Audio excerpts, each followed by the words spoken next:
নির্বাচনী আইন যা আছে তা আমরা হলফ করে চলব। সারা বাংলাদেশের লোক নিরাপত্তার হুমকিতে আছে। ফেসিবাদ সম্পর্কে আমার থেকে বেশি আপনাদের ধারণা আছে। মহান বিজয় দিবস একটা ভালো দিন, আমাদের জন্য একটা সৌভাগ্যের দিন যে আমরা এই দিনেই আজকে তারা মনোনয়নপত্র বিক্রি করা শুরু করেছে।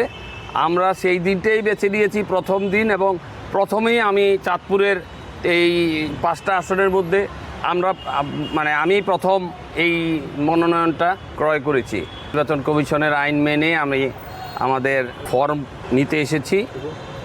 আমি আপনাদেরকে হলফ করে বলতে পারি, জাতীয়তাবাদী দল, জনগণের দল, আমাদের নেত্রী বেগম খালেদা জিয়া এবং তারেক রহমান যেমন আইনের প্রতি শ্রদ্ধাশীল, বাংলাদেশে জাতীয়তাবাদী দলের প্রত্যেকটি লোক যারা জাতীয়তাবাদী সমর্থক সকলেই আইনের প্রতি যথেষ্ট শ্রদ্ধাশীল।